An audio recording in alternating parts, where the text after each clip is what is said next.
Pat, by the hair on your chinny chin chin, you are thrilled to a prelim final. Just talk us through it. You were out there for a small portion of the game anyway. You're on the bench a fair bit, but you were out there. Just tell us what it felt like to play footy in front of 91,000 and, more specifically, what it felt like when Gary Rowan handballed this ball off to Max Holmes to kick the sealer. Out wide, Cameron. Out in front of Maynard. Here's Rowan. Out. Players out everywhere. Rowan. Holmes.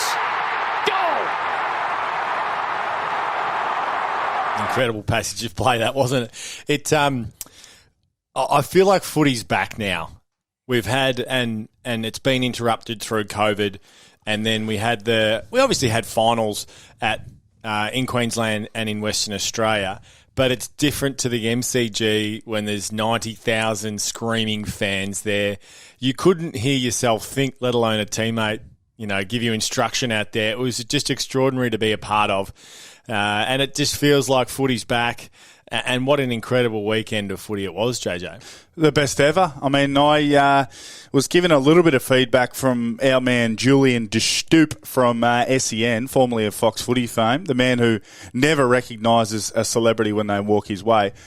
He said the 1994 finals were better. So there was a goal after the siren. There was a drop mark on the siren. Essendon were obviously involved in those finals. Essendon were involved. Because that's the only way the Stoop would be talking about. Exactly. Yep. Their last visit to the finals, 94.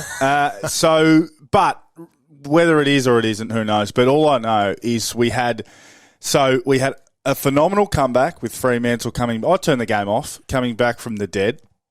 We had an absolute slogfest between the Cats and the Pies. We had the upset and we had the shootout. We had absolutely everything you could possibly want in a first round of finals, the first weekend of finals. Absolutely incredible. I felt the Western Bulldogs Fremantle game, I thought that was going to go the way that it did early. I thought one team would get on top.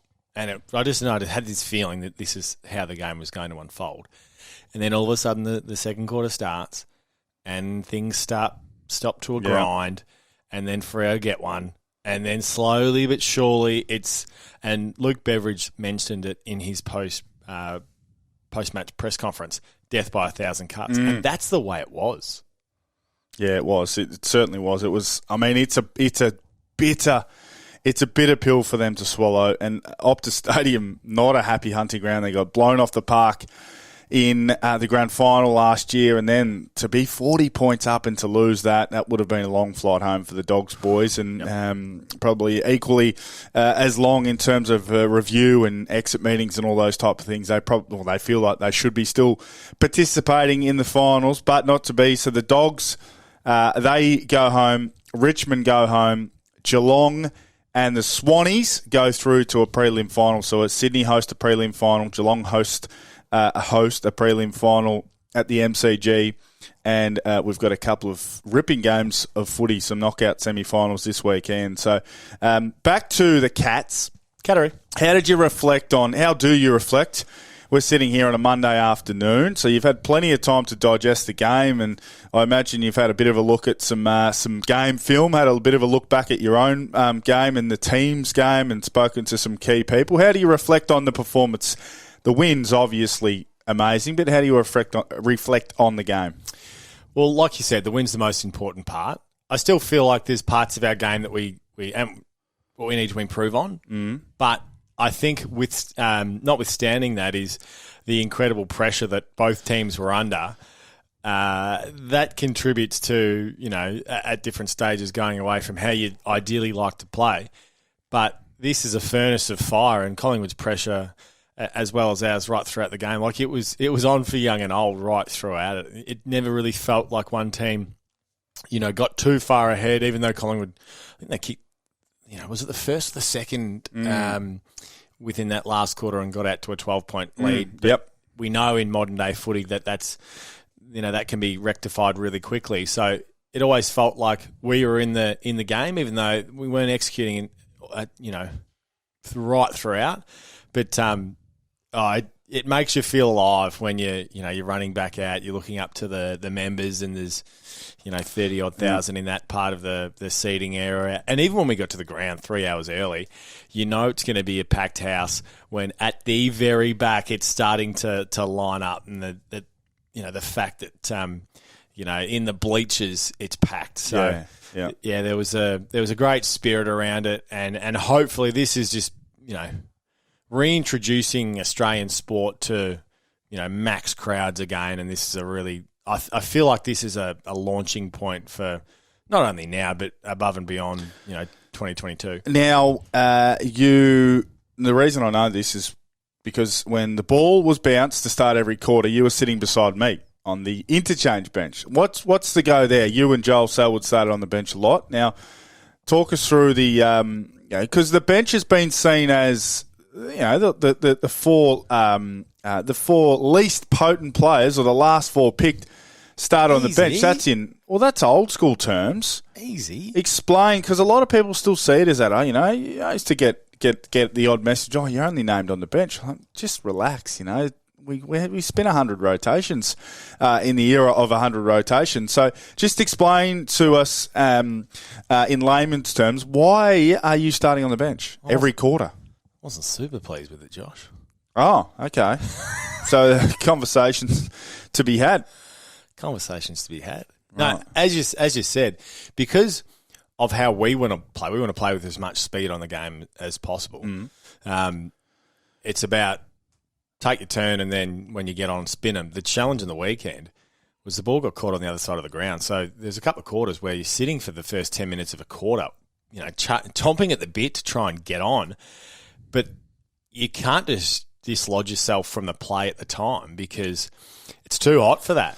Yeah. And especially with the width of the ground. So, it got lonely there at different stages because we just couldn't get the rotations that we wanted. And then in the end, we probably spin them a bit too much because I think it was with 4 minutes to go. We were struggling a bit. Yes, that was it. The amount of rotations that we had. So you and your cronies on the bench probably need to reflect on how many you're rolling through, because I think Collingwood had about 10 to... No, don't. Well, they didn't pass the buck. They didn't... they underused theirs and we overused ours. So two different... But in the end, we ran over the top of the pies. So maybe... Well, that's the purpose, isn't it? Maybe we got it right. Speaking of rotations, I found this just astonishing. This was a throwback to the 90s.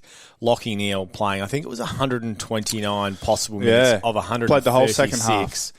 In modern day footy, I can't articulate well enough just how preposterously amazing that is. So, and how taxing that is to ask a player that plays in the most demanding in a sense of how dynamic you need to be with speed around the contest, but also the transitional element of a midfielder. For him to play out that game the way that he did, finish with 39 touches, I think it was, his best on ground. He's probably cost Richmond the opportunity to progress, and he has won it for Brisbane. His game was enormous. Why? Okay, so I was asked this question on Friday on radio, and I didn't really have a good enough answer. Why then do we need to spin rotations as much as we do? Why do midfielders need to play 65% if he can go and do that and have no rest in the second half and show no signs of fatigue at any stage to make an amazing rundown tackle in the dying stages of the game? Why then? I don't have an answer for you. I do not have an answer. So this might be one where the old school, the dinosaurs, quote unquote, of footy, they might be correct. Well, maybe.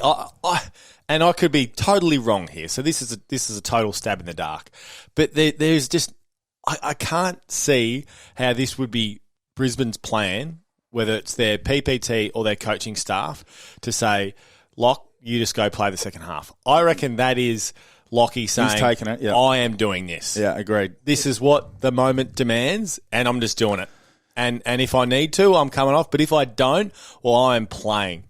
So I just And I could be proven wrong, but I think that is just a player saying this is what the occasion demands and this is what I'm going to do. And if the bench call it, well, so be it. If the coach calls it, well, so be it. But Fakes sits on the bench, so he knows the players coming on and off. You can see him throughout a game how much he converses with them. So he's aware. So obviously they were happy to let it ride, and he was spectacular. You've played some amazing games.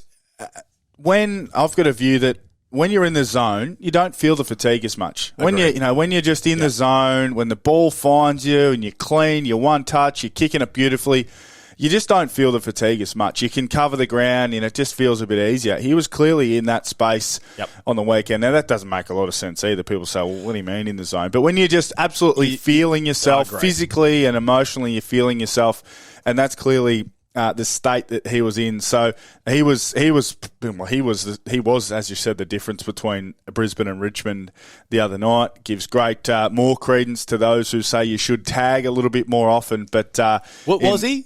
Or was the arc? Surely. Oh, don't go there. It was so long ago. Surely we shouldn't have. Well, I'm actually very well versed to speak on this because a similar thing happened in the showdown. But yes, you can't tell me that we can get better angles from crowd members with their iPhones than we can. Yeah, amazing. Well, why don't we just airdrop? Why doesn't the Arc man just put airdrop on, right? Yes. And just get him flicked to him quick, and he can just go. Yep, there's okay. Because the one I saw on Twitter, absolutely no debate, no disputing it whatsoever. It was a behind. No disputing it whatsoever. There is a memo to all players though. Make sure you celebrate it no matter what. Well, no Adam Gilchrist walking off and taking the gloves off, because if you take into account a player's reaction, Jason Dunstall would not have scored through his whole career if we were going off. He was almost sad when he scored a goal. He would have never scored. So forget 1,000. He wouldn't have kicked 500 if we were going off a player's reaction. Tom Lynch actually said he was someone airport stopped him, not door stopped him. Airport stopped him, lounge stopped him, and he said he lost the ball in the lights. That's why he didn't give a reaction at all. It was I'd give it back to the umpires, to be honest. It's a shame it happens in these moments, and I mean, it's hard to argue that it didn't cost Richmond the game, but I would be happy to see the decisions. There are 1,000 human errors on the field by players and even central umpires. Why can't the goal umpires be allowed to make mistakes as well? So I would happily give it back to the umpires. Or what I definitely would do is take away the goal umpires' initial guess or initial decision, because that has too much. What's the point of having him there then? No, well, it has too much impact on the outcome. Because that's his job. That's what he's paid to do. Yeah, so be all in or all out. So don't get him to say, or her to say, I think it was a goal, but I want to check, because there's too much weight on the decision, even though there's evidence to the contrary, but you can't quite overrule it. So I would say either don't have it at all, or have it, but then don't have the goal umpire make a guess.